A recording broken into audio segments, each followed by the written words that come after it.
Hey friends, so today I want to try something different. I want to get an actionable sort of six-figure content strategy that helps me and my clients essentially build a 6 to 7 figure business. I've used this exact same strategy to grow to 41,000 LinkedIn followers, 3,000 email subscribers, and basically it's the only thing that I've used when I'm writing my emails, when I'm writing my LinkedIn content and sort of getting myself out there. You know, all these gurus have come up and said all these sort of tactics, and you need to have content buckets and all sorts of stuff when you're doing your content. And I've essentially dialed it down to something stupidly simple that helps me program my head and my content every time that I'm about to write.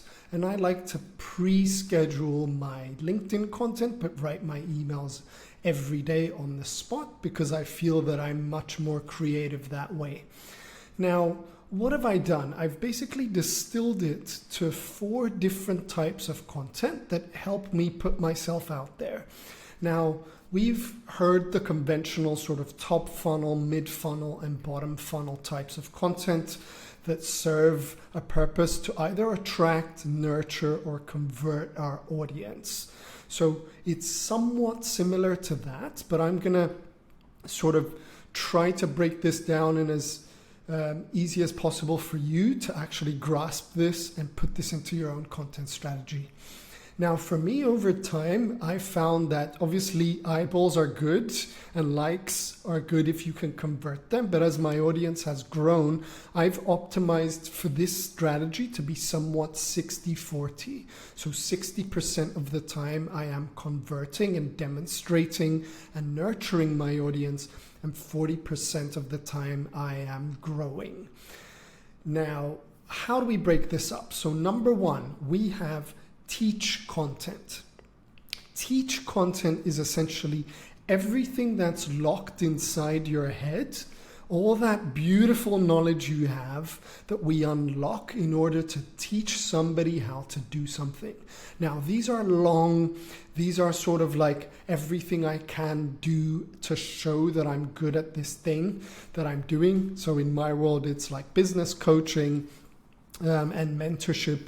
So what is something that I can teach someone without holding back? This video is also a teach type of content. So if we were to give an example, it would be how I get 4 inbound leads in my inbox, and then I would break down step by step exactly what it is I'm doing to teach you what this is. So number 1, I would optimize my profile. Then number 2, I would make sure that my featured section on LinkedIn has a way in, so an inbound lead can book a call with me.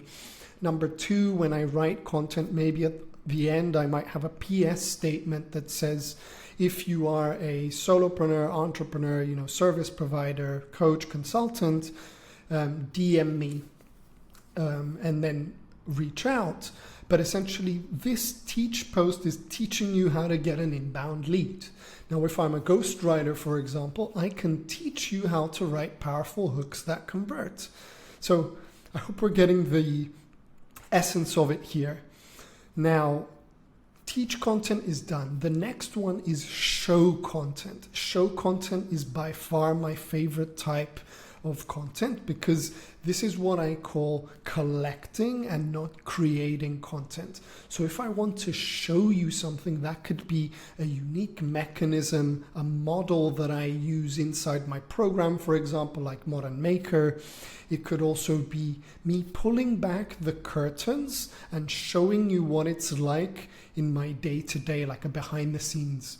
And the way that I think about show content is just like a carpenter who's sawing wood to make a table. In the process of sawing, they're making decisions. They're getting on calls to extract requirements. They're putting in the varnish, right? So if I was to pull back, I want to show you why I scrapped that piece of wood, why I chose this one, why I'm using this paintbrush, etc. So when I collect my content to show my audience, my best friend is my calendar. So I would look into my calendar and say, who did I help last week? So I helped my client John package his proximity offer. How did I do that? Can I show you how I do it? So we can start with a how I and then do a breakdown. Or for example, I want to show you that I spin up, for example, 7 posts in an hour, and I'll just record myself raw in a Google Doc and show you that level of skill. Now that is my favorite one, because after each meeting, after everything that I do or any client or student interaction, I simply just write a little note for myself to remember from my calendar what it is that I've done. And then I show my audience essentially how to get a taste of my universe. So that's show content. Now the next one is share content. Share content has everything to do with your hobbies, your interests outside of work, your beliefs and your values, just to sort of build a little bit of that philosophy and get the sauce in, right? So what do I mean by sauce? People buy into you before buying into what you do. So if you can clearly get somebody to buy into you, an example, for me, my share content doesn't have to be what I ate for breakfast and whether I'm drinking some coffee, for example. There it is. This is a share. But what it can be is you can pick elements of your universe that you want to share. So on LinkedIn, I share my love for watermelon. I share the fact that I hate Crocs, right? Like I'm a Birkenstocks guy. I love wearing Birkenstocks and don't like Crocs. I share that I'm a runner.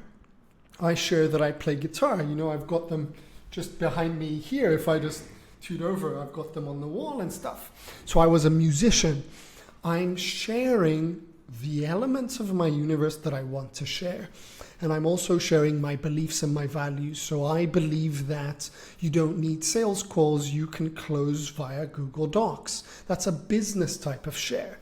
Or I believe irresistible offers are wrong because it's better to have offers that are believable and small, by getting somebody to make or buy into a small promise, because small promises are easy to keep and also easy to buy into. You see what I'm doing?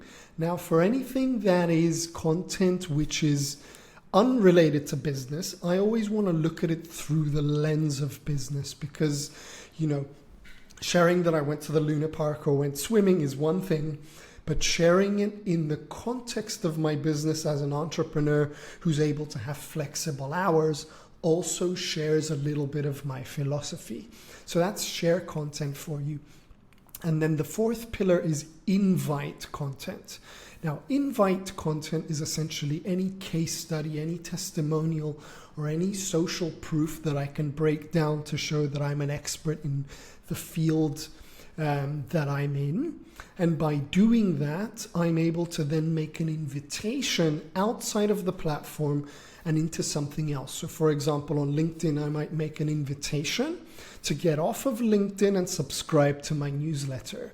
Or I might make someone an invitation to DM me or book a call, like a power hour. Or if I'm doing it on email, it could be an invitation to buy a workshop or hit reply to get the details for my one-to-one or group offer. So you see what I'm doing there?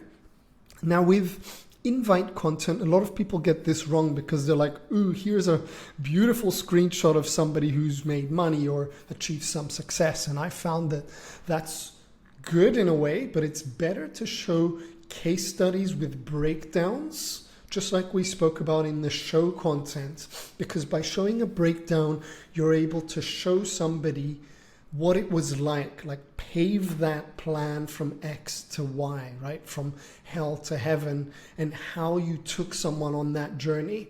And the best ones, I'm a Golden State Warriors fan, so I love using this little analogy where Steph Curry is the superstar, but Steve Kerr, the coach, is the person behind the superstar. You always want to be the coach, or Steve Kerr, instead of being the MVP, which is Steph Curry, in everything that you do. So if average Joe can do it and you can get the audience to see themselves in that journey, then that invitation is so much more powerful in context than anything else. Now, inside your invite posts, what you can also do is just have a really short one, right? Like ones that worked for me because I want to grow my email list is, for example, one that I did the other day was a student asked me to roast their LinkedIn profile. So I recorded a Loom video and I broke down exactly what I thought they could improve. Then I went to ConvertKit. I created a lead magnet and I put that Loom video behind it. So in my LinkedIn invite post, I said, I've torn apart thousands of profiles for my students over the last 2 to 3 years. It's taken a tremendous amount of time to be able to identify these things. And I've recorded a 5-minute video where I ripped to shreds for constructive purposes, my client John. If you want this, subscribe here to get it. And then I got 112 invitations, not invitations, people opting in to receive that because I made an invite. So just to do a quick recap, my 6-figure content strategy is using teach content, the knowledge inside your head that you're teaching someone, show content, which is collecting and not creating, by showing behind the scenes of everything you do with your unique mechanism and your model and the way you do things. Share content, which is your beliefs, your values, your hobbies and interests. And then invite content, which is case studies, social proof, testimonials, and all of that. So I hope that was useful for you today. If you want to watch any more videos, you can click subscribe below and check them out. Power to you.